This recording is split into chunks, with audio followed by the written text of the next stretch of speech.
Chris, we started recording already? I already knew it was. I said, he's recording right now. He is recording. He is recording. I felt it in my bones. Well, I mean, I guess we just gonna get it right on in. Come through. This shit. I like to be able to read. Okay, boom, there we go. There we go. See, ain't nothing wrong with a nigga. This is good. Okay, this is good. This is actually really, really good. This is perfect. Hey, look at this. Yeah. Come through. And we ain't gonna be before you long. we just gonna come in here and get this show right on done.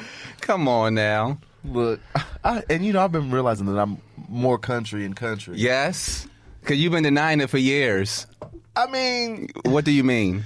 Yes, I mean because you tried to make it seem like when I first moved that it was the truth. That it was just so prevalent. Yes. Yes, no, because it was. No. Yes, it, like every single thing your country ass. I called you the country trade. Right. Because, listen, I really did. You know what I'm saying? I was a trade. I really did think I was trade. But, like, you know what I'm saying? You couldn't tell me that I wasn't hyper-masculine, that I was not. I mean, I'm still a nigga, but, like. And now if only y'all can see, he got on his coochie cutters. Now you lying. And see, you're already making me self-conscious because I never wear shorts. I never ever wear shorts. Okay. And so the fact that these shorts ain't below my knees, like beyond my knees. You know how niggas wear the cargo shorts. You gotta wear the cargo shorts, and they gotta be below the knee with the Timbs. You know what I'm saying? Yes. Okay. Like, so I was already feeling away, but it's hot out. It is. So this is my weather though. But you got some nerve the way you had your legs all out last week. It was just thigh meat. Thigh meat. I had on long pants with just slits. Yeah, all over the place. You might as well just had on coochie cutters. Yeah, probably. Anyway. Next time. Anyway, so what you been doing this week? We just didn't start. We didn't start nothing. Talking. I was just gonna go. Chris was just like, well, we ain't got Amber this week because. But can we still introduce? Yeah, I mean, like we can still have a format. What's going on? Damn. Because you know, I be forgetting. Like I know you do. And we just started. Well, we've been here for a minute. We just start talking, and so and we just roll right into it. Right. But thank you everybody for tuning in to a new episode of Off Book Podcast, presented to you by Broadway Black. We are ready to hit our marks, and we're going to hit our marks right now. I'm Drew Shade. I'm Danye Love. And Princess Amber Iman is not here. She's in France. Yeah, she's living her best life someplace in Morocco. We wish her all the best. Dubai. I can't remember where she told me she was this week. She performing somewhere. I know she is doing something with that voice, that somewhere golden throat. She's on somebody's stage slaying. Yeah. Well, we miss her. Yeah, she's here in spirit. Right, always. But so what's been going on with you this week? What's been going on with me rehearsal? This week? Of course. Right, that's all you've been doing? Literally, of course. Well, has anything else been happening this week? Yeah, rehearsal. And where we finally saw, or rather, we finally did the first run-through, which was really, really nice. Just to see it from like beginning to end with all the transitions and working that out. So that's been really nice. I went to, after rehearsal yesterday, I went to Philly, my aunt's 50th birthday party. So that was really cute. Like literally, y'all, it just comes with like the life and the territory. So rehearsal ended at 4. I hopped straight on a train. I got to Philly for my aunt's 50th birthday party. I got to Philly at 6:30. I literally was at the party for 90 minutes, and then I had to hop on a 10:30 train to come back up here. Oh, so it was intense. But like I was like even contemplating, should I even go? I was like, yes, I am going to go, even if it's for like a blip of a time. I still want to be there, show my face, be with family, celebrate my aunt, and just had to hop right back on the train and come back here. So like those sort of sacrifices. But listen, I understand. Like I almost had one of those same type of situations this week. I started rehearsals for. You did. Come through. I'm so excited. I'm excited. I'm so excited. Listen, this music is ridiculous. So I started rehearsals for The Preacher's Wife musical, music and lyrics by Titus Burgess. And when I tell you, it's going to change the way I can imagine. The way people view black people in theater. It's not just like a gospel musical. It is musical theater at heart, and it's about black people. It's about the black experience, about black culture and Harlem, and just black church. And it's just, the book is great. The music is like phenomenal. It's like I'm gonna have a hard time singing it without like shouting because it's so many intricate harmonies. Like I die just just being and in the room. just from that alone, like church on stage, it makes it just feel like it really is this immersive experience where like you are all in it. Everybody who comes into that space is a part of the experience. It's ridiculous. Amen. I'm sitting right behind Loretta Devine. Come through. Lettucey's voice is unreal. Donald Webber's throat is just Really? everything you could ever ask for in a leading man. This just sounds like excellence. Oh my God. Excellence.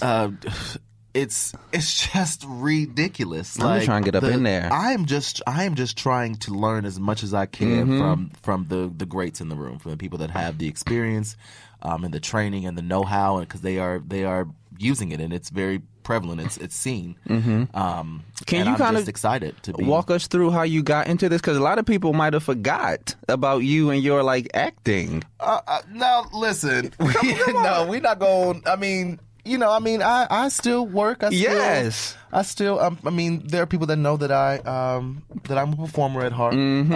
I audition for things that I'm passionate about. That's I'm able to do that. I don't have to just hit the pavement and audition for whatever's out there. I am thinking about, however, doing a tour experience. Really? I have a couple of opportunities. You talked about that before. Yeah, because I was supposed to be on the Tour for Rent, the 20th anniversary Tour for Rent, and I turned it down. Just because of the fact that I didn't want to leave the city.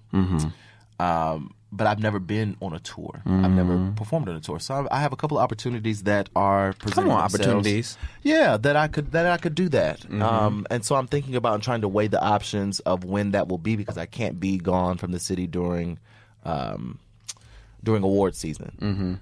But if I can work it out, then maybe I could. But we're just trying to see, and it'd be a cute little opportunity to stack some money, get out and see the world, and maybe do a Broadway Black tour along with it, and live your life. Yeah, just live my life. And so I'm just thinking about that. But the podcast will still go on. I will still be here. I'll fly in if I need to. Come on, fly in. Come on, fly we'll do what we need to do to make it happen. But I was just thinking about that. I have to start taking care of myself first. And that's what I've been saying. Most importantly is making my business work for me instead of me for it. Yeah. And I think a lot of times too, people don't really understand who I am or where I'm coming from and with the platform, just because they might think that I'm just a fan or just a person that is just on the outside looking in. Yeah. And sometimes I get treated that way too. Really? The respect level is almost like I am a fan and not able to do. And when people can't do and you're critical of what they do, people get offended. They get and offended. defensive. Yeah, like you can't even do what I can do. So how are you critiquing me? But you let them know. Bitch, don't try it. I'm very much trained in what it is that I'm talking about. I'm very much knowledgeable. Check yourself. And able to do what it is. I'm able to do what it is that I do well because I have the history and I have the knowledge and I have the know-how. And so I'm proud of that. And before it would take a lot of me to it would take a lot out of me to try to diminish that part of I don't want to seem like I'm trying to use my platform to get someplace. 'Cause that's never been my thing. It's always been about the work for me. It's always been about it, elevating people that are doing the work. And at that time, I wasn't doing the work. So I can't elevate myself and put myself in a place to grasp opportunities or take opportunities if I'm not doing the work. And so now I'm just getting to a place where I'm able to solidly do the work and be okay with that and be confident within myself and do projects that I'm passionate about and not have to worry about what anybody else thinks about that or how it's viewed or what the perception looks like. So I'm happy to be in that place and I'm happy to be doing this musical. It is really setting me on a path of getting back into performance aspect. It's been 2 years since I did First Noel at the Apollo. Really? That was 2 years ago? Yeah, it'll be 2 years in December. Wow. So it's flies, right? That's so crazy. Yeah, so it's time to get back in and really do something. So I'm thinking about tour experience. I got some other things lined up. I'm just so grateful that I'm able to do and choose Booked and blessed. pick. Yeah. Booked and blessed. Like what I want to do from month to month is always something different, something new, something exciting. I don't know why I'm envisioning you right now, like just thinking about you at Broadway Black and everything you got going on with Off Book and all your acting. I just envision you right now with like some big ass glasses, a Starbucks, walking into a room, a scarf around your head. Listen, that's my thing too. I'll have a cape. a cape. Look, just wait till let's get a little cold when I come into the studio. I'm gonna come in the studio looking like Devil Wears Prada. I'm gonna throw a bag. I'll be like, Chris, take my bag. Bitch, don't forget where you came from. Okay? Listen, I live for a moment. I know you do. I live. I know you do. I think that's great, and I live. I want everybody to have their moment just like I would. Too. Like the scarf, you throw it over your shoulder. You take the glasses off. You're gonna have a scarf made out of flowers doing the most. Yes. Roses. Yes. Okay. White roses. Okay. That'd be special. Okay. Yes. So I'm all about it. I love being grandiose, and I am my biggest Sunset Boulevard. Come through. I know what you was about to say. My biggest Sunset Boulevard. Yes, I love. Like I am, her. Like okay. And I can't even think of her name right now. I just want to say Norma. Is it Norma? I can't even think of the Don't get me lying right now. But yeah, come through. So we started rehearsals for that, and I'm just like in that music right now. Like that's what I've been doing this week. I'm trying to think if there's anything else that I forgot. Like what else been popping? It was something I was supposed to do, but I can't remember. No, I think I just been trying to focus on this music. And there's something else that I really can give my energy and time to, but I'm excited. And you've been there every day this week? Not every day this week. We started on Thursday. Oh, that's what I was saying. I was saying that there was a situation where I was going to have to like go and travel. My best friend's wedding. My best friend, shout out to my best friend, Ashley Ford. She got married this weekend. Congratulations. Yes. Me and Ashley Ford grew up together. We went to middle school and high school together. We went to Ball State University together. So we went to school, literally all through middle school, high school, and college together. And we have just been very close friends for a long, long time. And so she moved to New York a couple of years back, maybe about a year or two after I did. Okay. She worked for BuzzFeed. She's a prolific writer. Yeah. She's like amazing writer. Essays. I mean, she can write pretty much anything. Yeah. It's just phenomenal. Her mind is so vast, and she's always been an amazing writer and That's amazing how I was reader. introduced to her, right? You had her come to Sugar Arena and Sugar Wolves, last year. Yep. Yeah. And she was just fell in love with it and fell in love with you. She's amazing. And so, she was. I mean, this is my heart. Like I love her to death. She was the Ruth Younger to my Walter Lee. Come in through. high school. Connections. So, those things mean something. When you do work like that. I'll never forget the time being Walter Lee Younger, my senior year of high school, and she was my Ruth. And That I is remember so amazing. We were into it. You really meant it. No, yes. I just thought it was a metaphor you was using. I was with it. I said, come listen, you better pour that metaphor out real quick. Fit in history. That too, because she has been my everything. She's Come been my through. rock. Okay. But this is for real, This is for real, yeah. I remember one time we were like into an argument. I did something to her and she was really, really upset with me, but we had to go on stage and do a scene together. And like it was times where I was trying to make her talk to me before we went on stage. And she was like, not. nope. But we got in that scene and we did that work and it was just so beautiful. It was one of those moments you'll never forget. But congratulations to her. She also is Broadway Black too, because she's going to be the narrator in the Nightmare Before Christmas. They're doing a presentation of it at 54 Below. Oh wow! Oh yes. And so she's going to be the narrator for her favorite musical ever. Yes. So congratulations to her. Come on, Broadway Her Black. wedding was this weekend on Friday in Fort Wayne, Indiana, our hometown. And I was supposed to go. I had a plane ticket and everything to fly out, but we had rehearsal on Friday morning for a half an hour. Wow. But my flight was for 1:35, right? And our rehearsal was from 10 to 10:30. So I was like, okay, cool. The night before, they sent out the rehearsal schedule. And they changed the it game from 12:30 to 1 o'clock. Game. Oh, my God. 12:30 to 1 o'clock, leaving me a half an hour to get... My flight was leaving at 1:35, so there was no way I was going to get from all the way downtown to LGA. I know you were freaking out, like, what am I going to do? I wasn't freaking out. That's part of the game. It's still crazy. It is, but it's still crazy. It even is, when it it is happens. crazy, but it's part of the game. I've been given a really wonderful opportunity to be a part of this, and I don't like to cause rifts, conflicts. I don't like being one of those people that has a whole bunch of conflicts, or I gotta leave early, or I like to be a part of the process. I have really major FOMO when it comes to like I fear missing out on what's happened or the experience or the growth, or what I'm saying. I can't, like I can't miss rehearsal. And so I knew that, going into that's part of it, but I was like, dang, like literally if I had just an hour to get to the I could make the wedding and be on time. So I ended up watching it on FaceTime because I couldn't get there. And even if I did get a later flight, it still would have. I would have missed the wedding. I would have got the last 2 hours of the reception. And it just would have been doing a lot for this weekend, and I would have to come back and get here in time to record the show, and so it just would have been doing a lot. And I wanted to do it, but I just didn't have. I didn't have it in me. I had tried everything I could. So it's like, sometimes you just got to... And that's the sad part about this business. Sometimes we miss holidays. We miss important events. It's unfortunate. It comes with the territory. Yeah. And then, that's the importance of having people around you who understand that, who don't count it against you, and who still have love. Oh my gosh, she was like, I was in tears, and she's like butt naked, about to get in the shower, talking about some. Oh, Drew, you're in the preacher's wife. Like, who cares? Like, my wedding is not that big of a deal. You don't have to be here. But I'm like, this is like, I love the man that she's marrying. He's amazing. His name is Kelly, and she's just my heart, and I just wanted to be there to share that moment. So I'm on FaceTime. My friend is holding the phone up while I'm watching it be a face, and I'm just bawling and crying because she's just so happy. Yeah, that's so good. It feels really great to see your friends happy. Yeah, because you remember times when they weren't. You know what I mean? And so it's just it's beautiful. Come on, week. Yes, come on, week. So that did something to me. So yeah, but that was my week. You had a week. I had a little week, right? You had a week. It was cute. It was a full week.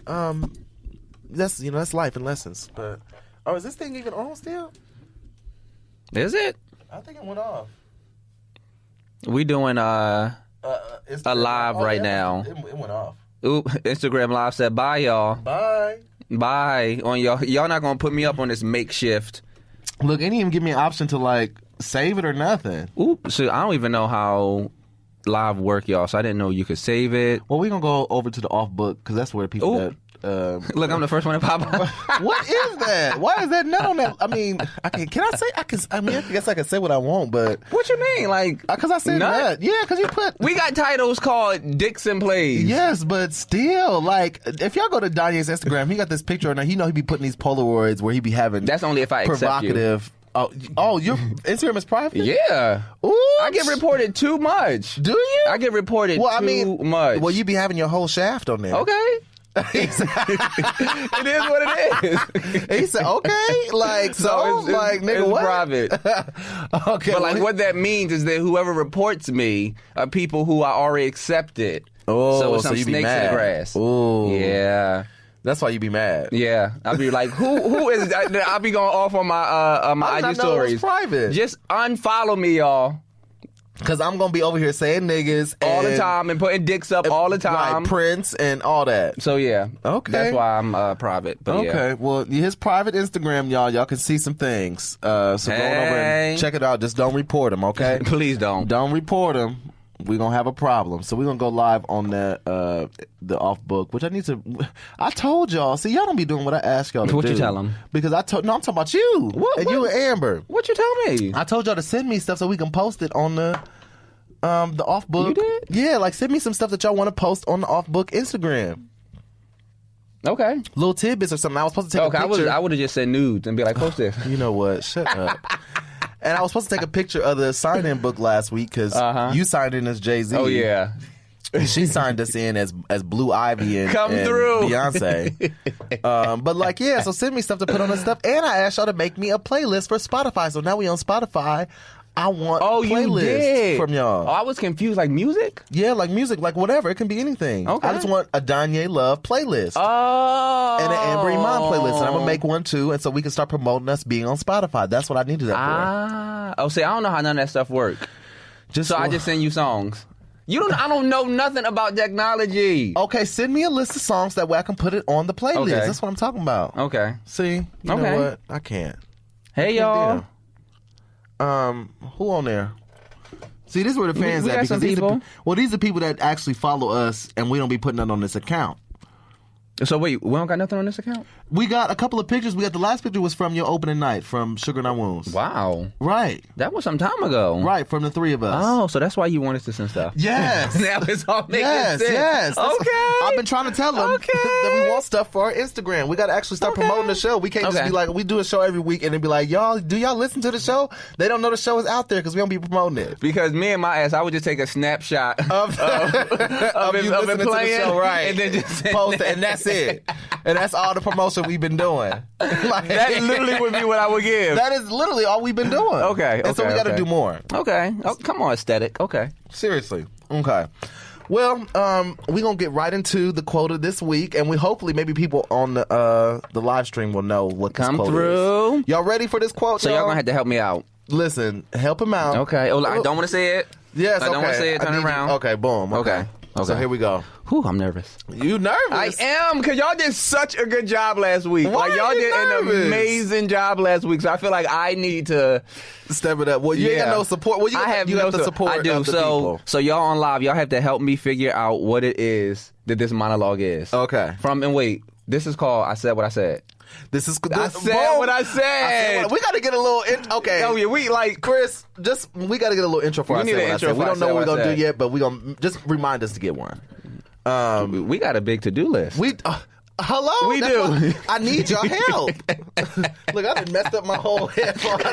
I done ripped out the cord in my headphones. Like, yes, I've been trying to tell y'all. Amber, we got to step it up. This shit ain't easy. It ain't. We got this to-do list of Spotify, of Instagram, of I Said What I Said. Listen, got the theme song. Child. You got to produce this work. You can't just come in and record. We do. Okay. Lord, Father God. Okay, here we go. Here we go. I'm nervous. Okay. 18 years ago, I was a baby. I've seen the pictures. I was cute. I was really cute, and you couldn't see me and love me and want me. How come you couldn't see yourself in my eyes? How come you couldn't feel like you was put here to protect me? How do they rate? But I just didn't matter, and you still didn't see me. Me, your daughter. The first man who loves you is supposed to be your father. You're supposed to love me first and best. And how can anyone ever love me right if you wouldn't love me first? And I'm thinking I'm mad at the white girl because she looked like my man. She took my man, but she didn't. They just don't see me. And I'm thinking I don't like Taylor because she's trying so hard to be seen, but I don't like her because she's like me. She's got the same holes in her. But all this time it was you. I deserved to be seen. Okay. So, we know she's 18. We know that she is talking to, well, y'all help me out. We know that she's 18. We know that she is talking to her father, that she has some sort of a strange relationship to and with. We also know that her man left her or had an affair, cheated on her with a white woman. So we got that going on. So we know it's some whiteness going on. Oh, I might have read that wrong. It said, I'm mad at the white girl because she took my men. Took my men. But she didn't. They just don't see me. Okay. But we still got this white enemy in there. It feels like it's giving me contemporary, a black woman as a playwright. Yep.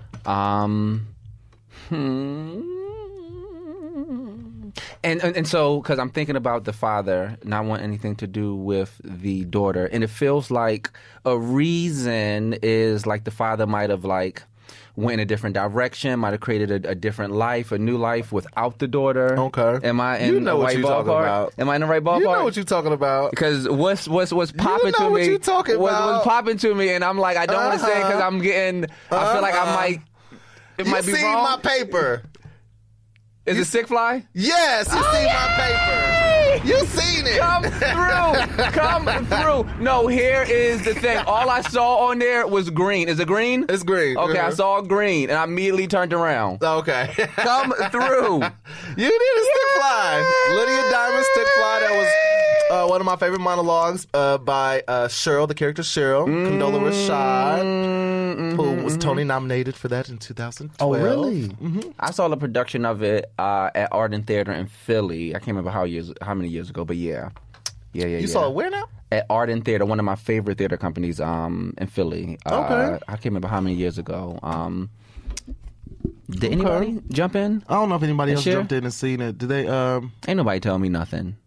Somebody said I wrote y'all this week. I hope y'all read my email. We gonna get to it. We got a whole bunch of emails this week. Thank y'all. Y'all came through. Somebody said come through Spotify. Yes, Spotify is in the building. Everybody was listen. You know how many people was on my back about that Spotify? For real? They was like, listen, do I have to suffer through SoundCloud like every week? For real? Yes, they wanted that Spotify. Because SoundCloud is crazy? I don't know if SoundCloud is crazy, but maybe I think maybe on Androids it don't work right, or maybe they can't just play it outright. But or I guess because it's a whole new app you have to download just for. Oh, yeah. You know, some people don't use SoundCloud, but I use it all the time for like indie music artists. There's some really good artists on there. Come through. But yeah, thank y'all for loving us and loving the podcast. Ain't nobody on here help me. Damn. They might have tuned in late and didn't hear the whole thing, so they couldn't really. You love giving niggas benefit of doubt. Yeah. Yes. Listen, I'm a new day and age where I'm being more kind. And how many more you got? What you mean? You supposed to have 3, right? 3 what? No, I was only having. I told you because y'all talked about me so bad. I want to have 3. I was actually prepared. I want to have a couple, but we just gonna move right along to the hot topics. Come through, hot topics. Maybe we can insert Amber's voice in there, just the hot topics, like right there. Let's see if that works out, Chris. Because since she's not here, we still need her voice to come in and be like, boom. That would actually be a little scary, right? Like, boom. That would be a little scary. Like, where the fuck did that come from? Like, whoa. Come through. But watch him put it in there, and we're gonna be like, oh my god, it's so amazing, Amber. So yeah, we're gonna move right along to the hot topics for this week. It's been some things going on. Yeah. Surprisingly. Well, first we're gonna start with all the it's so hard to say goodbye news. It's like 3 shows closing on Broadway today. Oh yeah. So getting the band back together closes today. Right. SpongeBob closes today. A lot is closing today. SpongeBob closes. And there's another show closing. Today. Don't give me the lion. That's the name of the show? No. I can't stand you. No, this is not. Oh, Carousel's closing today. Oh, wow. Yeah, that's another one. Yeah, so it's like everything's like going down. Down. Yeah. And what's coming? What's taking its place? That's what I want to know. It's a couple things headed our way. The Nap, I think, is coming. I don't know if it's in one of those theaters, but I know that hasn't opened yet. I think they start previews coming up soon. That's it. And the only reason why I know is, the only reason why I know is because I work at MTC. So it's the only reason why I know about that. Because it don't look good to me. Is it good? I don't know. If I have no idea. I know it's about pool. Oh, I have no idea what's about. I didn't see any black people in it. I didn't see any. It's one Indian man, and it's a transgender woman. Really? Alexandria Billings, I believe, from the show Transparent. Okay. Who was like sort of the guide for Mora. I don't. Have you ever watched Transparent? Not at all. Oh, okay, I've watched it, and so it's good. So I remember her character, but I kept seeing her in the rehearsal space, and she was, I don't know if she's from Jersey or Long Island or Staten Island or whatever, but it's felt like. But she gives that vibe? Energy, yeah, like that loud, raspy. Like I've been smoking cigarettes all my life. Giving Jersey Shore teas. Yeah, Jersey Shore. Like that's what. Because she was like making jokes. I was like, this lady's crazy. Like, girl, what's up? I was like, she looks familiar, but I didn't really recognize it until I started reading stuff about who was in the show.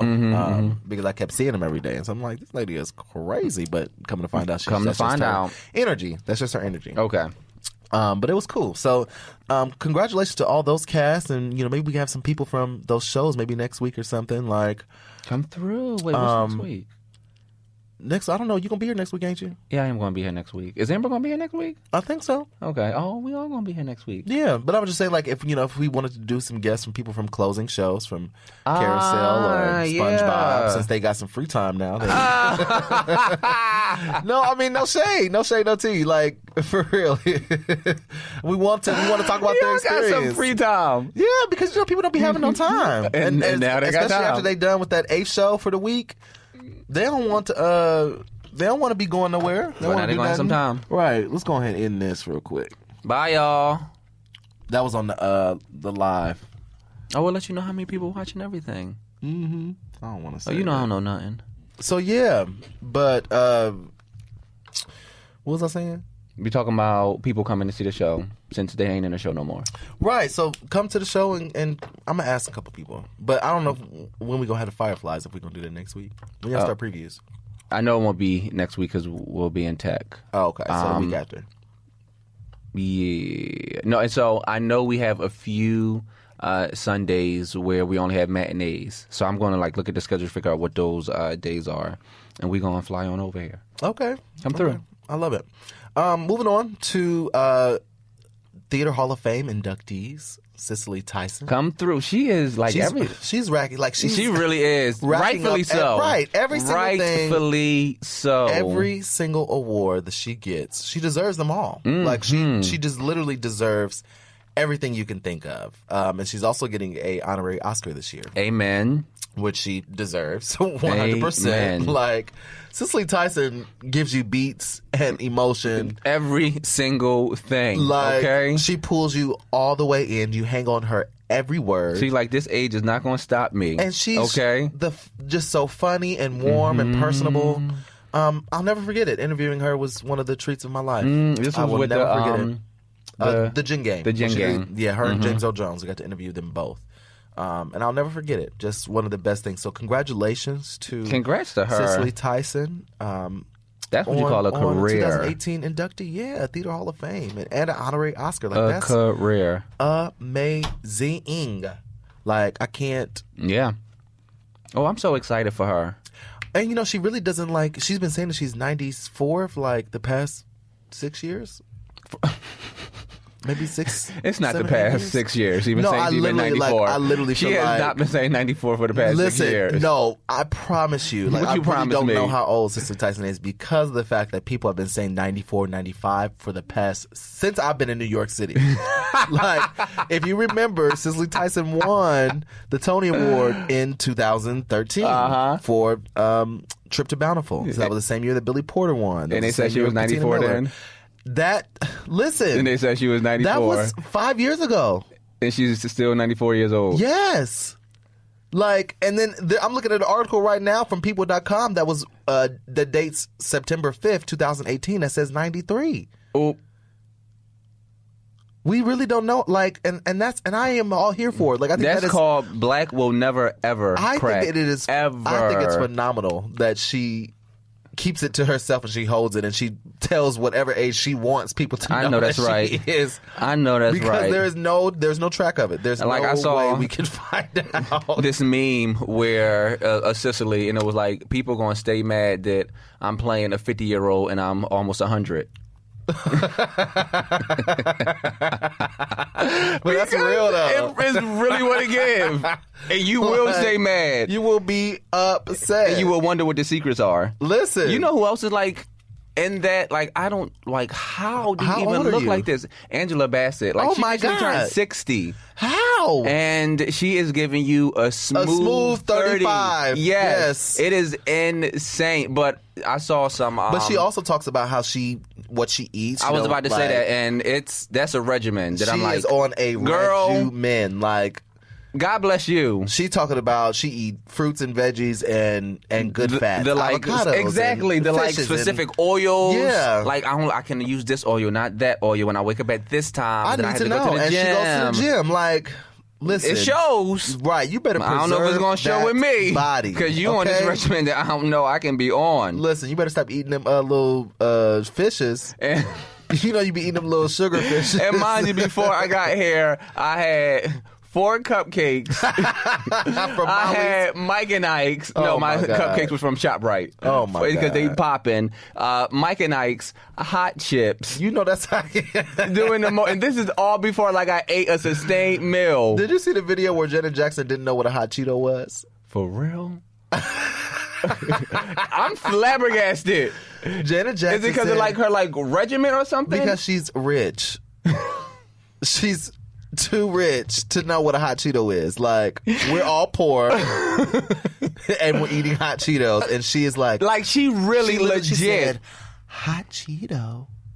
Oh my gosh. What's a hot Cheeto? She said, oh, like it's this like what a Cheeto with hot sauce on it. She said, oh my gosh. She legit had no clue. You gotta watch the video. Yes. I act like that's a type of richness. Yes, I need that that. I need that wealth. I can't fathom I need that type of wealth. Why, yeah, it makes me think about when Tiffany Haddish was talking about Will and Jada and Groupon. Listen. And they had no clue what Groupon was. Didn't know what a Groupon was. Like, they were floored. They thought that she had her own private yacht Exactly. to go see. And it was called Groupon or something. I literally can't. So to hear Janet Jackson not know what Flamin' Hot Cheetos are. That's crazy, ain't it? Okay, well, and it makes it, because now I'm just thinking about all these niggas who just got money. It makes me think about Oprah when she said the last time she went to, she actually couldn't remember the last time she went to a supermarket. Right, she's like, She had to think, and it was that long ago. Then I remember before that she was talking to Ellen, talking about some Going to the bank. Going to the bank, and how long ago that was. And she said when she went to deposit the check, you know how much that check was for? What? How much was it? $1 million. Yeah, she's like, Oprah, get out of my face. Don't tell me them stories. she wanted to go and do it just Don't to do remind it. me how poor I am. Right. Please give me a check with $1 million on Okay. it so I can go deposit. I will happily take my black ass to the bank. But speaking of... I want somebody to question me. Speaking of Janet Jackson, we're going right into her brother's new musical. Come that's through. coming. Director, choreographer Christopher Transition. Wilden shared some preliminary details about the production. Ooh. And Lynn Nottage is writing this book, Lynn right? Nottage is writing the book. Yeah. And Christopher Wilden is directing and choreographing the musical. And the estate and I okayed heard it. that the music is being done by Jason Michael Webb, For real? who did The Color Purple. Oh, wow. So I'm not for certain, but I heard that. I think I heard that in the pipeline or in the grape down the line or whatever. But so he's this saying is that gonna be- they've done a 129-hour reading so far, and so they're still working on the book. And he said it's going to be it's going to lead into a 4-week overall lab as they develop the work. He's saying that the show is very much anchored in one particular moment in time, so it's not a full Like a Cradle to the lifespan. Grave it's not sort a of thing. Yeah, it's not a Thank bio God. play, bio musical or anything. It's just one specific moment in time. He has so many moments. What is this moment then? I don't know what the moment is. That's and my he doesn't curiosity say, now. Yeah, that's right. That's What what I is was this saying moment? too. He doesn't say yet, but he said like the movie Spielberg made about Lincoln. You take one key moment, I suppose, in the history of someone's life, and then sort of use that as an anchor point for past storytelling and perhaps some kind of prophecy of what's to come. We'll be doing that with this story. So I guess he's going to go back to the other life, but I guess it's anchored in one, like the Motown musical is anchored in one. It's anchored at the 25th anniversary of Motown. Yes, yeah. And so then it goes back and tells a story of what happened. So I mean, I can see that. So that doesn't surprise me, but you know, I'm interested to see what Lynn Nottage does with the book. I think it's going to be fierce. Yeah, Christopher Wilden, he choreographed American in Paris, and that's a totally different style of musical, Gene Kelly type of musical. And I'm just interested to see, you know, Michael Jackson was a dancer, like. And there's so many that's why I said I really want to know what is this moment in time. Like what is it going to get? What is this white man about Because you to do? have choices upon choices. Right. So what will you land on? And I'm just, I still think that it is a, I just don't know how I feel about this white man choreographing the show and directing it. Like, it's one thing to have you as a director. We talked about this, We didn't we? did, but it's still And, like, bothering me. Doing too much. Right. It's still bothering And you me. gave your thoughts on the little white boy. Well, now he a grown white man who you thought could do it. Who was talking about This grown white man. Yeah, but like, Michael Jackson was black. We needed somebody black, but Christopher Wheeldon has choreographed Alvin Ailey before. At the end of the day, yeah, he's choreographed that nigga was several black. different places, worked with black people. I just wonder how he's going to do with the choreography for Michael Jackson. Well, I guess we shall see. But he has plenty of videos to work with, We shall see. So yeah, we will see. Okay. Well, what else we got? To Kill a Mockingbird announced their cast this week. That's coming back to Broadway. And wait, who's writing the book? Aaron Sorkin? Or did I make that up? Aaron Sorkin penned the play, yes. Oh, yeah. That's what I meant to say. So who writing the book? That's the play that's been wrote. No, because literally, my train of thought, y'all, we were just talking about a musical, and musicals have a book. So I literally just went straight to a book. And I meant it, too. You did mean that. Who wrote the book? Who wrote the book? I don't know, but they did. Listen, so Jeff Daniels is going to be playing Atticus Finch. Celia Keaton Bolger is Scout. Okay, let me just get to the people that I care about. Because I'm like, I don't know why he reading these people's names. Well, because, Jeff Daniels, I really did like him in a play he did with Michelle Williams, Blackbird. Oh, shit. That scared the fuck out of us. My phone fell. But yes, my God, shit, my God.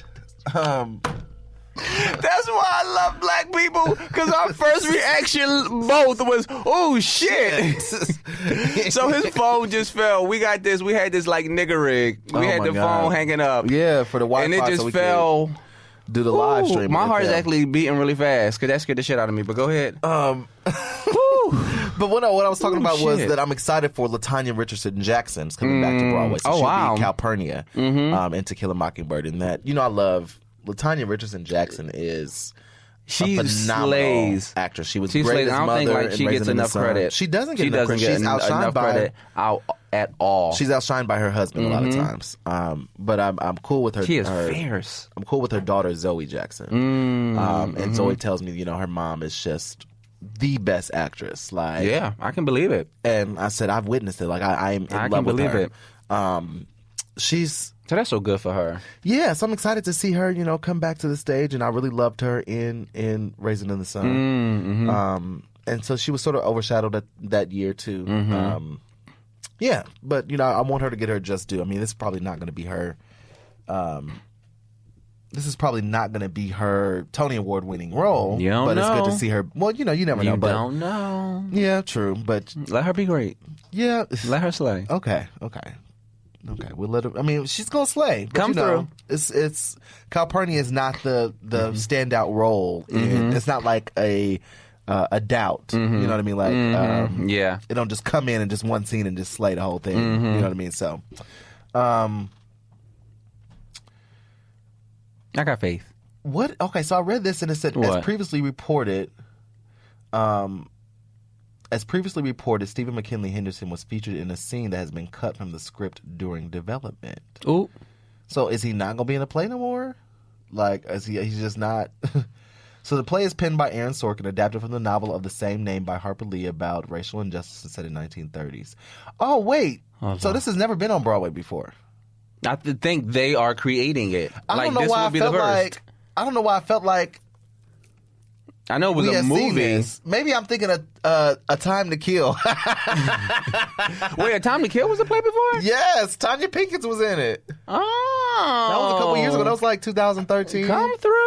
Yeah, it's A Time to Kill. So that's what I'm thinking of. You just mixing all these up. Because they all around the same time period. The same giving shit. The same thing. Hanging up a white man for something he didn't do. Hanging up a black man for something he didn't do.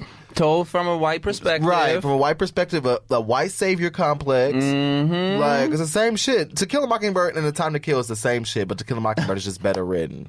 Well, here we go. Oh my gosh, I felt like... And you were right, like somebody, he had to write the play because, and I'm laughing and talking about something, this play been written, but no, it ain't been written. I'm sitting up here laughing, sounding dumb. Trying to play me. Right, trying to talk about you. And guy said, slow your roll, nigga. And I don't know what the fuck I'm talking about. God damn. But yeah, so that's happening. I also want to give a moment of silence for Marion Mazzie, who passed this week. She was the original mother in King and I. She was also in Passion. I said the original mother in King and I. I'm sorry, I'm moving too fast. The original mother in Ragtime. She was also in The King and I. A couple years back, that was the last time she was on Broadway. And she was sick then, but she was performing through it. Yes, she had cancer. Oh, wow. And she went into remission, but it ended up coming back. Yeah, it's just a wonderful soul, a wonderful person, and a beautiful talent. And then you post you posted about it, and then I saw you post something else with what people weren't believing what you would. What was that giving? I was like, what's up? So I was in rehearsal when it happened, and we took a moment of silence for the moment. We took a moment of silence. And, went about rehearsal after that. And about an hour later or so, during our break, I just posted, just saying rest in peace to the only mother that I've ever known. And suggesting Ragtime, not my actual mother, but talking about Ragtime. Yeah. I met Marion, once before, and her husband was really, really, they were just beautiful people. And so I posted, just rest in peace. Yeah. And then people started asking me what happened or question marks, or then texting me asking me what happened with Marion, or just asking me questions about what I posted, what's going on, what's going on. And I find that to be so rude. In terms of you explicitly stating in the post, rest in peace. Yeah, rest in peace. And then people still, I don't understand that. That boggles my mind, because I don't like to. It's not that I like to be or want to be the first person to post about a death, because I didn't post about it on Broadway Black. I didn't post about it. It was just my own personal thing, because the way I felt, and I don't like being the first person to report things or say things or for people to find out through me in that way, because it's unfortunate. But I, not thinking that it wasn't really reported yet, I was just thinking in condolences, like, oh my gosh, I loved her. Yeah. And so people, I guess I was one of the first people to say something, so people started asking me, what's going on? What happened, or where did I get this from, or how did I know this? That part. Yeah. Yeah. And it's always like, I just don't understand that. How dare you? Yeah, like you not being a credible source. It's not that I would. It's not even about being a credible source. It's just rude to ask people that, especially when it's surrounding a death. I didn't report it. I didn't have an article link. I wasn't trying to make money off of it. I wasn't trying to be a journalist at that point. So to ask me what happened to her, you just don't do that to anybody's post. Yeah. What happened, or how do I know this? How do you know I don't know her personally? How do you know that I wasn't there with her? That's rude. Yeah. And a lot of people did that to me, but that happens to me a lot because I believe people think that I don't know what I'm talking about, or that I'm not credible, or because I'm Broadway Black that I just go off I don't know what that is about, but it bothers me because of the fact that I'm never going to write something or post something, especially when it's concerning someone's death, that I don't know for a fact. But people literally text me and question and second guessed what I was saying, like, oh, I hope this isn't real. This can't be real. But if it was somebody that you knew and respected that was in the theater, you don't respect me enough. But if it was somebody like Brian Stokes Mitchell, or somebody that had worked with her, or somebody that you knew her, it would have been a different interpretation of it. Even if you knew that they were in the business, even if they never done a show together, never had a connection, that they were just in a business and somebody that you respected. And you're like, oh, well, they must know. You would never ask them what happened or what's like. That just boggles my mind, the audacity of people. Yeah, because I looked at your post, and it was like comment after comment of question mark and what happened and what are you serious? Because they Googled it probably and couldn't find anything about it. So that mean it wasn't real. I don't care. That has nothing to do with me. I'm not waiting for a Google link to attach to my condolences. Yeah. You know what I mean? Like that wasn't. And if that was what it was for, I would have written one for Broadway Black. that's just I don't know, Danye. Like, that bothers me, and that's the reason why I've been wanting to, because really all I have to do is press start on this new website and really just go. But I don't feel like it because of shit like this. That's I don't so want crazy. that into my personal, into my that energy. That running a publication allows a lot of energy to come into your life that I don't have any control over. I have to read comments. I have to do social media, and I am saturated with all sorts of different perspectives and different people's life, their lives, their opinions.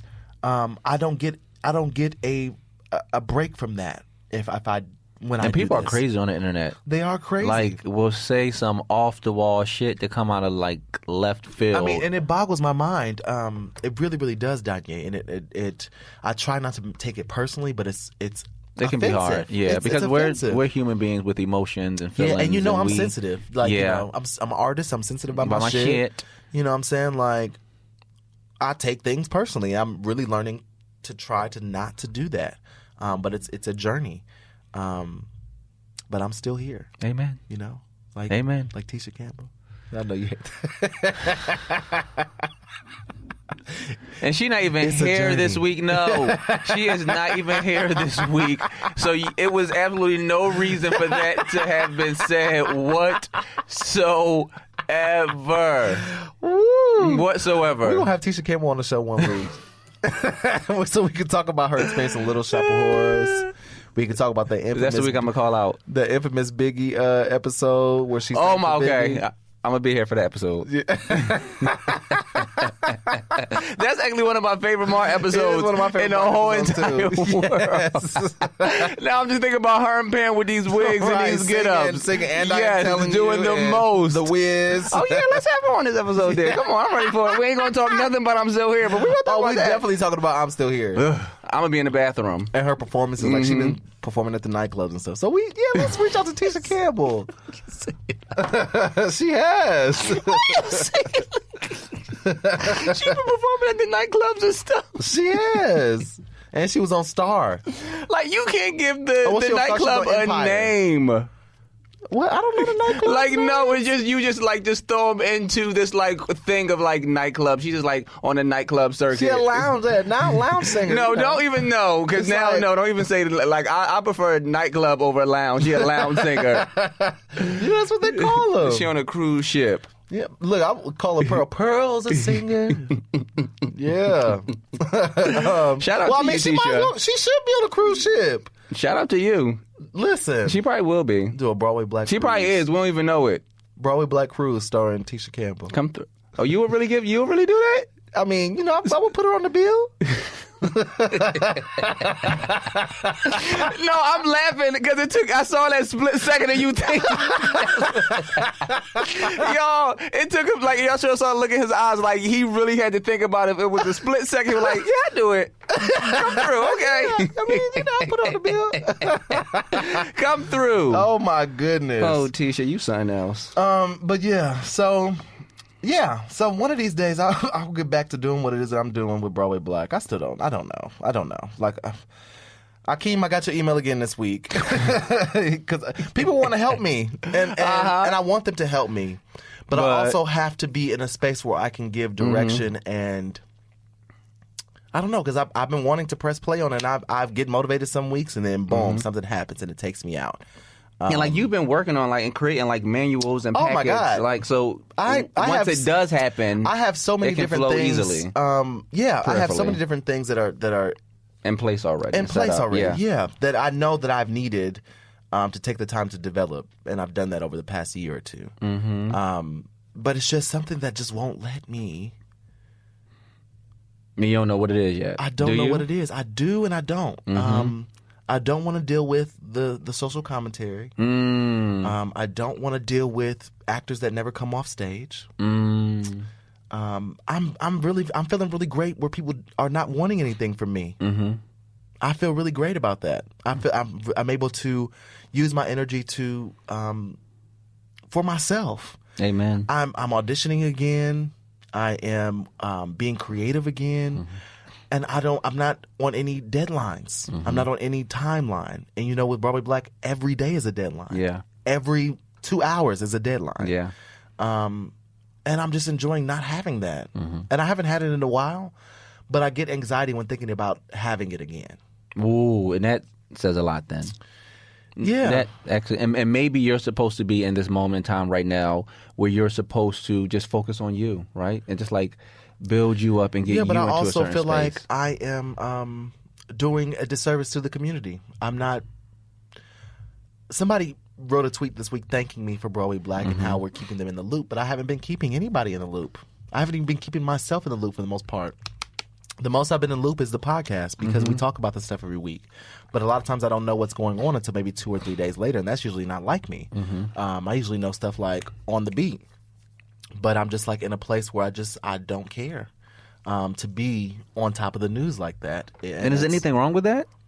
Nothing's wrong with that, but if I'm not doing it, nobody else is really doing it. There's no black outlet for theater. There is no real outlet for us in that way. And we have, a couple of Facebook groups and people that do, Black Theater Nights, and they curate things. And you curated a list for, all the stuff that's happening in as far as Black theater is concerned in New York. Yeah. But that list is ever growing. Yeah. Every day there's something new to add to it.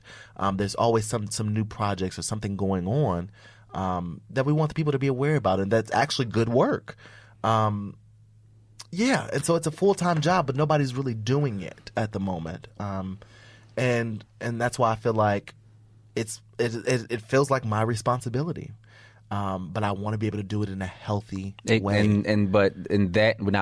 That is the thing though, and that's why I hear you, and I'm excited that you're in this space right now of like charging, growing, building with you. But I've been doing that for 1.5 years. Like, I've literally been doing that. Is there like a timestamp on how long that can go? No, but it just feels like I'm not doing what I'm not doing it. Like, I just feel like Broadway Black is here. It exists, but it's not living up to the fullest potential. And I'm very particular about presentation. I don't just throw things together. I'm very particular about design, about feeling, about aesthetic. And so it can't just because there are a couple of different carbon copies of Broadway Black of people that try to do what it is that we've done, but it doesn't excel because the essence, the DNA is not there. The excellence isn't there. I like to operate in the spirit of excellence, and nobody's going to ever make me feel bad about that. Yeah, I don't know. I want it to be the way I envision it in my head, but I'm also learning too about the people talk about the pay gap in between black and white people. Yeah. And it hasn't changed in 35 years. The pay gap is literally the same. Well, that's very true when it comes to marketing and advertising for black people. It's great that you've curated all these wonderful nights for your plays, but that's actually a job. Yeah. That's somebody gets paid $60,000 or $80,000 a year to curate what you did for yourself for free. Yeah, and the sad part is I know that if I didn't do it, it wouldn't get done. It would not get done. That's the reason. Right. But because we continuously do that for these productions in these white institutions for free, they don't hire people that look like me to do those things. They thought, we can just get them to do it for free. Yeah. Literally, and even the black PR people will send me a whole newsletter saying, hey, can you send this out to your audience for free? And not expect the invoice. For free? Like, and we'll send it over and just expect me to just go along with that. That's the gag. And if I had not had experience or did not know that it was possible for me, because for a long time, for many years, for at least the first 2 years or 3 years that I did this, I did not know.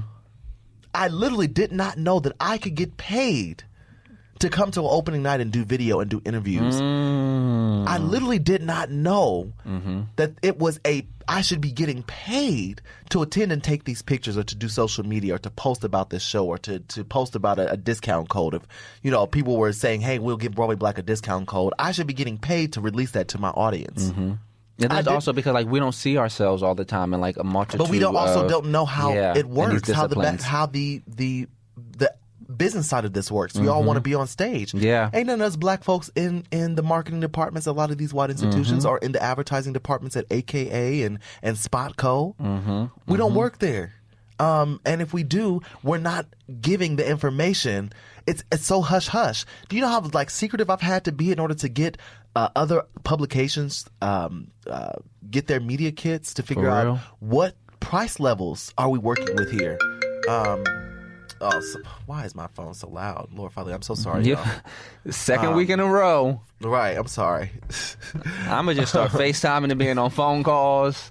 But if we don't, I have to be really sneaky just to get to see what other publications are doing and how they curate and curate content and make money, because I had no idea. And then I didn't have people on my team that took initiative to figure out how we do that as well. And it's difficult to try to run an organization when you don't have a solid foundation in what you're doing to begin with. And then you have people that are wanting just to be seen and don't really want to do the work, but want to ride the coattails of what the platform looks like and what it feels like, because Broadway Black has always felt larger than what it actually is. It's always felt like it was more than what it actually is. And so there are a lot of catch-22s in that. And I just can't keep moving and pushing forward on a shaky foundation, especially when I'm not getting my value. And that's the thing. And of course, obviously, like, you would know more in terms of the work that you're doing with Broadway Black. If it seems like from just talking to you in the past and like where you're at right now, what you've been doing with like the things you've been creating to set in place, that once Broadway Black does come back, it won't be as shaky, because it seems like right now putting these things in place, not just for you, but also so that once the team is set up and once you're ready to like hit go or whatever button you need to send, like things are in place. That's the thing. I can hit go at any time. I just don't feel like it. I don't feel like it. Look, not right now. I don't feel like it.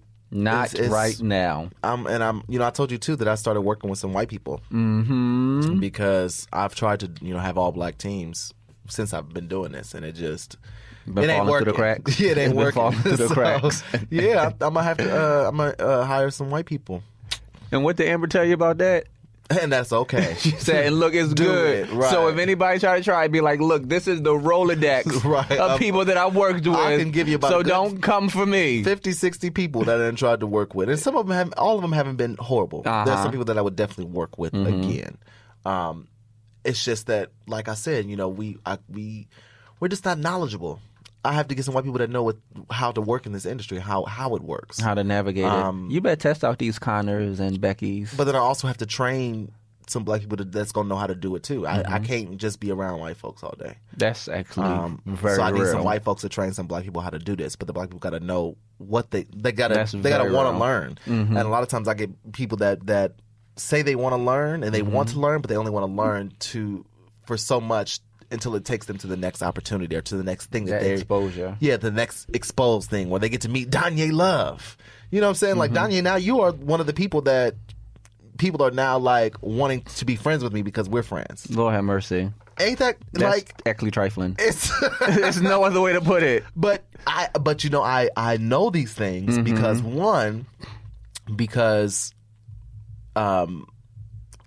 I just have a discernment for energy. But I know that that's what's happening because people that never would talk to me before ask me about you.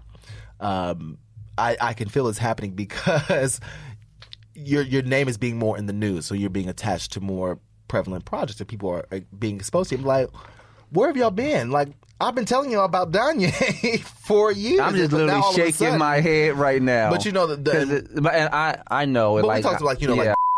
Oh, bleep that. We sitting here talking for real, and I forgot that we on the show. But that sort of thing. Bleep that this nigga is good for a name. Listen, I will drop a name. This name is good for a name. But no, yeah, it's but like that's. But do you feel that though? Oh yeah, 100%. Like I said, I went to my aunt's 50th birthday party, and just like. not everyone, but just like the energy, even in that atmosphere, was a bit different. Like I had cousins coming up to me talking about scripts that they have that they're trying to get out there. Oh wow! So it's interesting and like navigating that space, but that's why like this is so important to me, because I know with more ascension and visibility, like things will happen and things will change. And like you were talking about, like having a solid foundation, Right. is so important, so that wherever I climb, the foundation is strong. Yeah. Right? So that I won't fall through any cracks, so that I won't fall, period. And if I do fall, I have a solid foundation right there. Right? But yeah, that's actually Well, you ain't gonna nasty. fall. We ain't gonna let you fall. Amen. And I was talking to a family member, just saying that I'm on the shoulders of like giants. So Yes. like I know Pull that, me up. amen. Pull me up. Come Never through. let me drown. Yes. The body road take me out. Me up, The pull body me road up. take me Never out. Let me drown. Yes, you know that's my song. I love me some B. Some B and J. But yeah, so I mean, it's just a catch-22. That sort of triggered me. The death of the Broadway giant Marin Mazzi. That just triggered me in that sense. Like I just don't want to deal with that. I just don't want to deal with the extra. But I got people that are in my inbox like Akeem and my friend Bria, who are just really just like, whatever you need, just let me know. And I'm really thankful for that. I really, really am thankful. I just want people to be consistent and help me do the work, because it's a lot. Yeah. And it's not always it's a thankless role sometimes. Yeah, that's real. It's a thankless role. And as cliche as it sounds, I feel like it's going to happen exactly when it's meant to happen. Like when it's meant to come back. Yeah, I mean, we talked about this, several times over. It's just it bothers me. But one of these days, man, it might be this week, it might be tomorrow. Where I just feel like, hey, We don't know the let's time just or the go. hour. Well, listen, hello, But hey, you better preach come on now. in the name of Jesus. So Come on now. we about to get into. Ooh, we just went off. We did go off. Off We about to book. get into. We about to get into the questions this week. We got questions? We got questions. Whoa. Like, y'all came through with the I questions. forgot this was a segment. We're not even gonna get to all the questions this week because y'all came in. Y'all came through. We Come talked about on y'all now. for 2 weeks and y'all was like, listen, no more. I had to curse them out last week right. so they Y'all could said, know. No more. Listen. Okay. What we got? And but we ain't gonna be able to see this, but who just Wait, I cannot. I Aww. love it. So next week we'll get to that one of these weeks, but Thank you.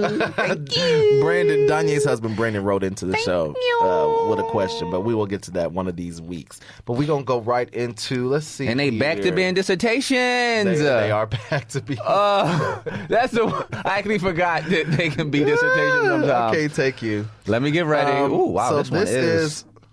Ooh, and they gave me a hyphenated spelling, too. Oh, let's He prepare said, ourselves, hey, family, y'all. my name is Sean. How you say that?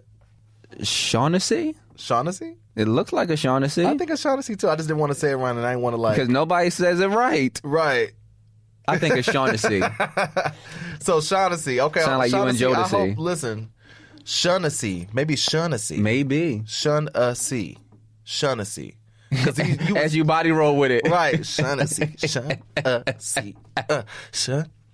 I cannot. Hey family, my name is Shaughnessy. Shaughnessy, because nobody says it right. I know the most recent episode y'all said y'all took a break from microaggressions, but y'all also told us to write in, so here I am. It's a long one.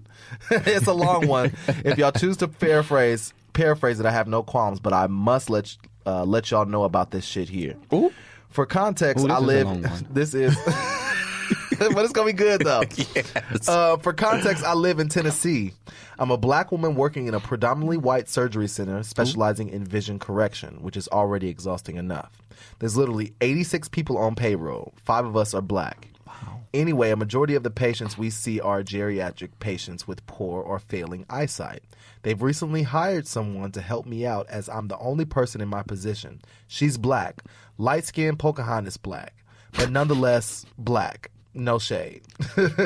I was training her when one of our regular patients came in. He's older than Genesis chapter 1, verse 1. Ooh, okay. That being said, he's moody as hell. We never know what his personality may be. For the sake of a HIPAA, we'll call him Jimmy. Ooh. For the sake of HIPAA, we'll call him Jimmy. She said, I ain't getting sued. Right, hello? Okay. Anyway, I had a fresh twist out yesterday, so coils were popping. Yes. Jimmy walks in my office, and as I'm taking his blood pressure, he reaches up with his white privileged, liver-spotted, decrepit-ass hand and tries to run his finger through my hair. The new girl, we'll just call her Pocahontas, audibly gasped before I could react. Before I could react, he has the caucasity to say, I remember you. You're the poofy-haired black girl that saw me last time. Ooh. Won't you do something with your hair before you come to work? Oh, my The doctors here just let you walk around like this, huh? Y'all. My mouth is agape right now. I'm sorry. Go ahead. She said, y'all, I just got pissed off again typing this. Pocahontas jumped in and finished working with him because I'm sure my face said everything I was thinking.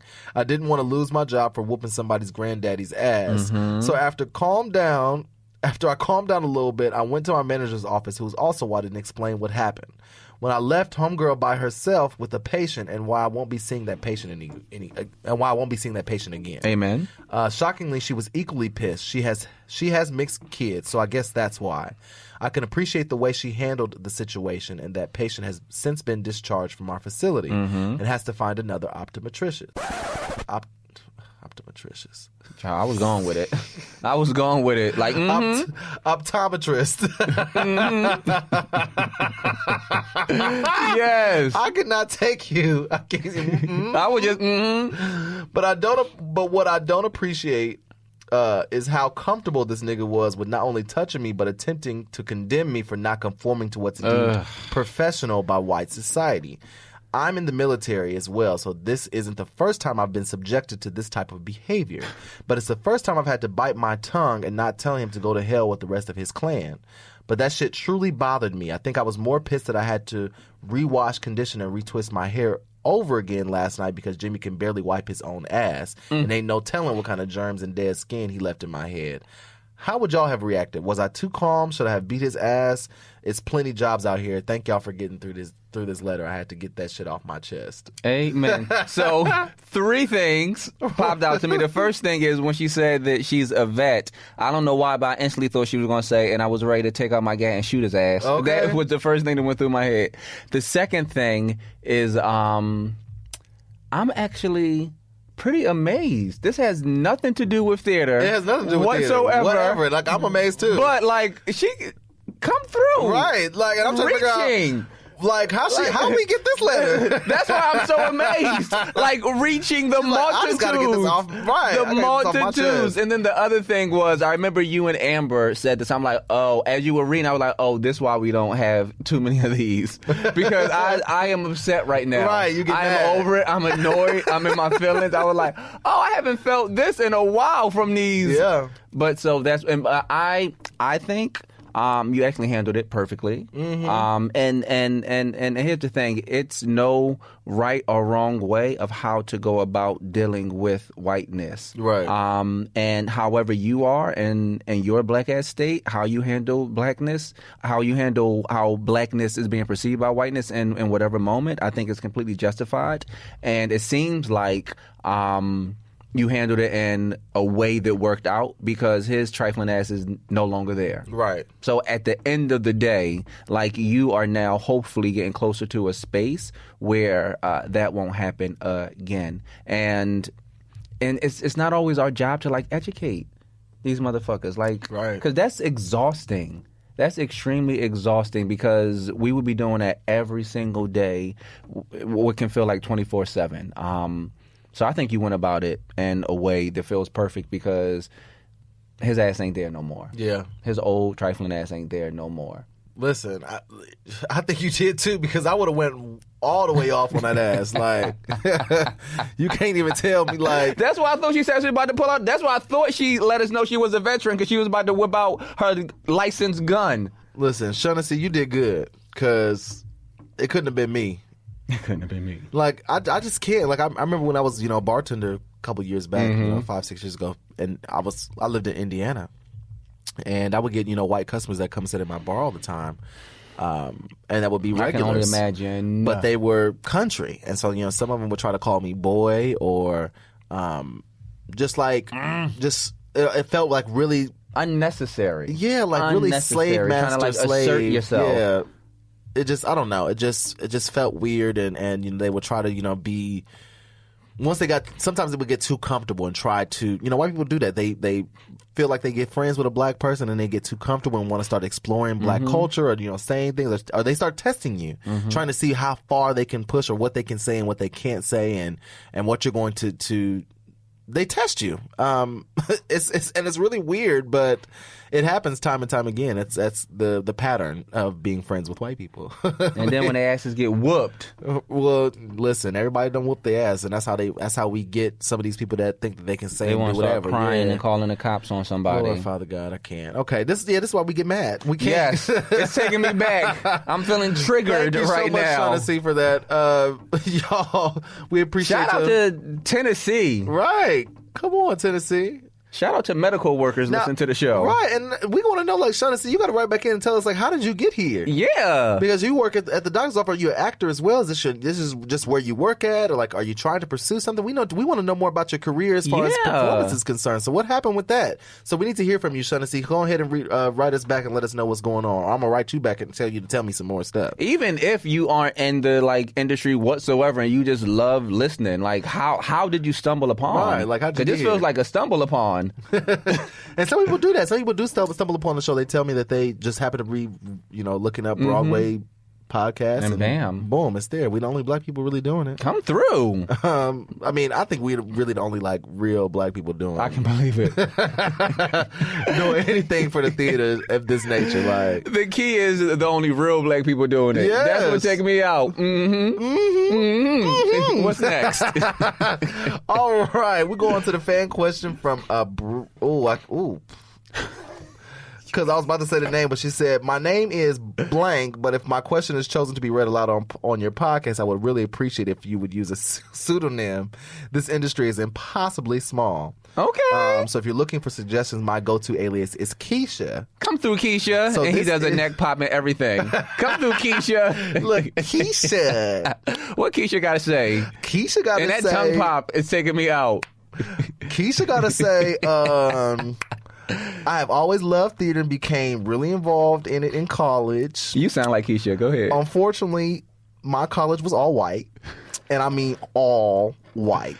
So none of the artistic relationships that I built there were with people of color. Since graduating, I have been lucky enough to continue working in this industry on and off Broadway, and I'm excited about all the new and exciting work being done by and for black artists. However, I still find that my circle of theater friends is extremely white. My question is, do you have any suggestions for young theater lovers of color looking to make friends with other young theater lovers of color? Sometimes after seeing a great show that centers black and brown characters, I want to talk about that show with other black and brown people. Even my most woke of Becky friends won't understand. How did you guys build your tribe of artists and friends? And I would love and appreciate any advice that you could offer on this. I got my tickets for Fireflies at the end of the month, and I am too excited. Come through. And then PPS, I recall an earlier podcast where Andrew mentioned the significance. Oh, okay. Boom, boom, boom.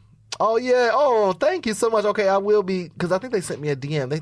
They did send, we'll talk about this later. Come through. So thank you so much, Keisha, for writing in. Yeah, I can't building wait to see your you, Keisha. network of theater friends. How you do that, Danye? And so, two things. One, I'll talk about, first I'll talk about where we are right now and where we are right now in this time where now we have a lot of like black theater nights and what have you. So like jumping on to those, going to those shows. So like you'll be instantly a part of the black theater community, and you get to like meet and talk and like socialize afterward. So I think now we're in this like really ripe time of going to specific shows with your tribe or with a tribe that is like you. So that's one thing.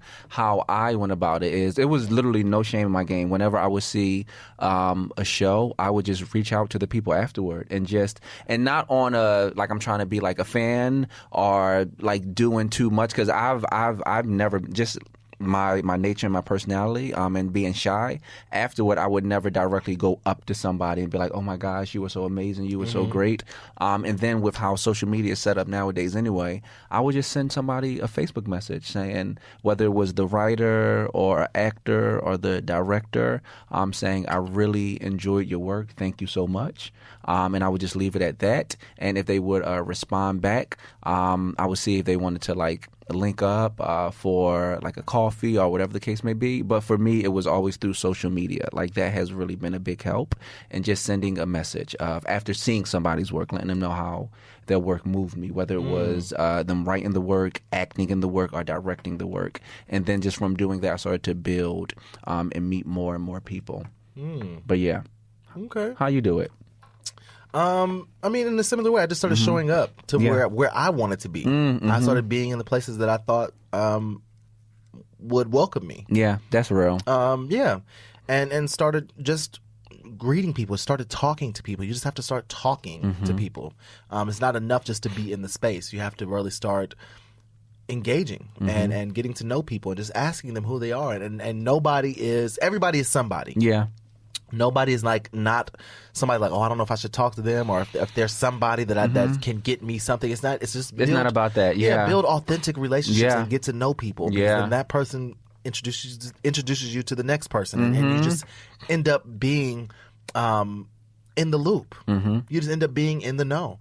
And also, you have to be likable. You have to be a likable person. Yeah. And have to engage with people. That's all I can really tell you is to and be in the same. But we're getting to a place where, like you said, Black Theater Nights, and then we got some new events coming up. One of my favorite events is coming back. I can't really talk about it yet, but it's coming back. One of my favorite open mics is coming back, and if y'all know what I'm talking about, y'all know what I'm talking about. Come through. And I can't talk about it yet, but I'm talking about it. Okay, listen, we about to be in He's so there. hype, yo. I am hype about it. The lights is about to be out. Okay. Yes.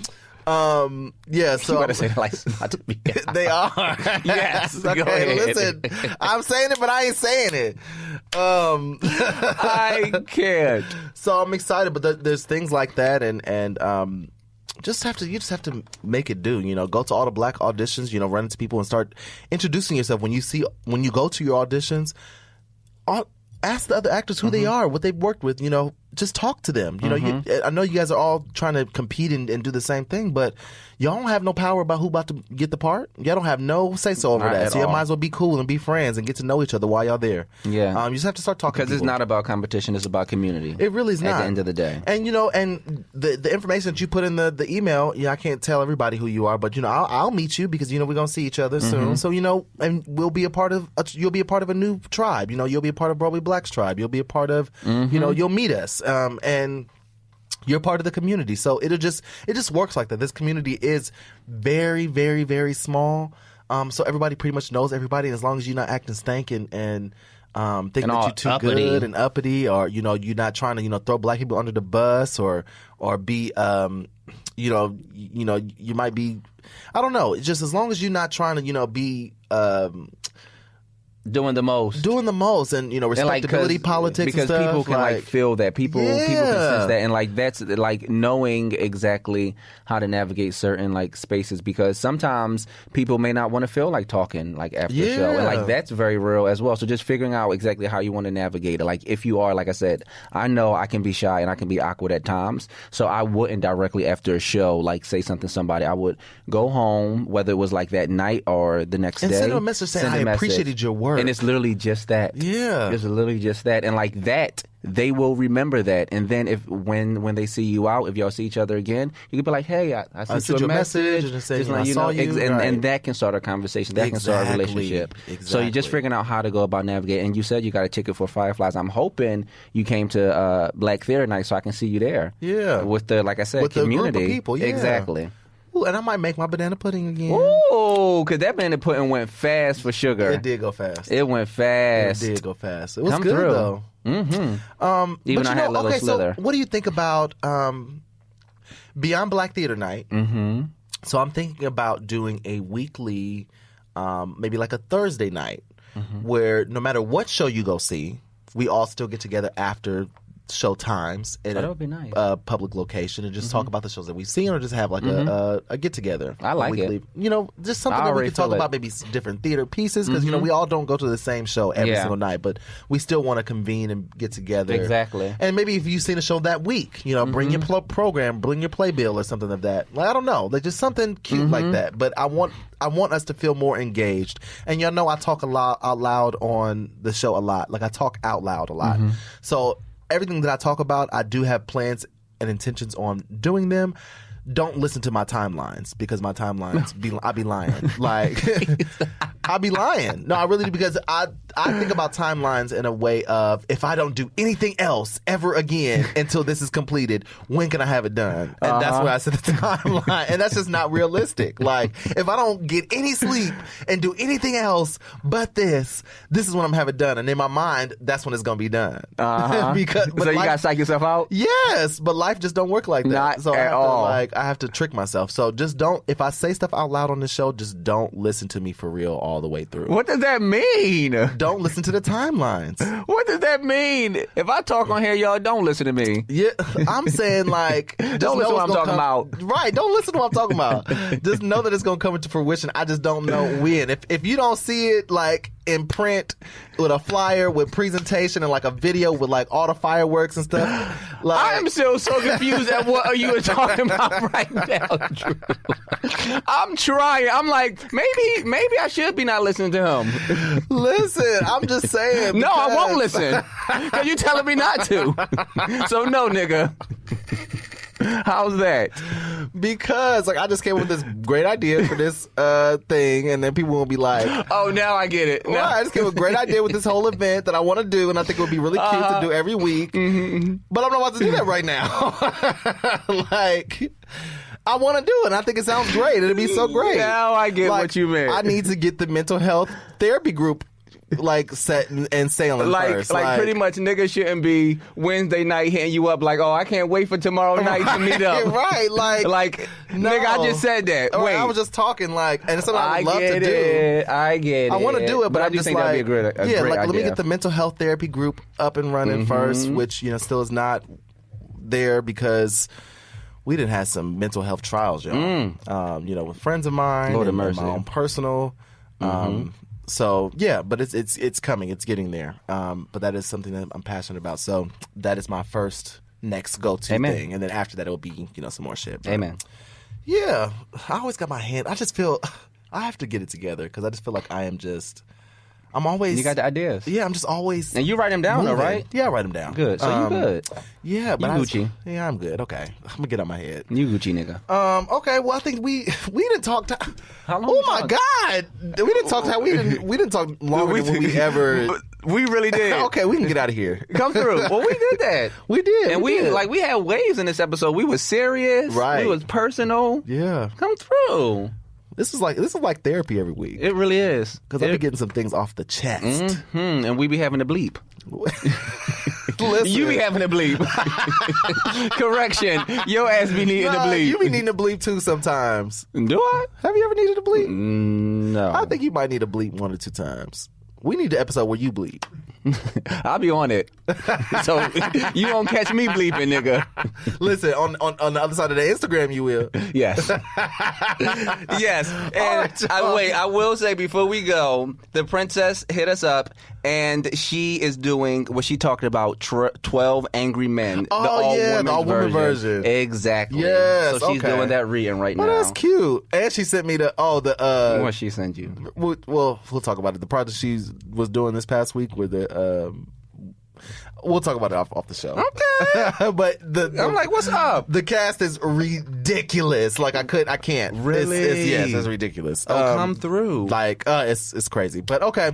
Well, thank y'all so much for listening to a brand new episode of Off Book, presented to you by Broadway Black. It has been a pleasure, and we will see you again next week. I'm Drew Shade. I'm Danye Love. That's where she was supposed to be at, and we'll see her next week. All right, y'all be easy. Boom, bye. Y'all.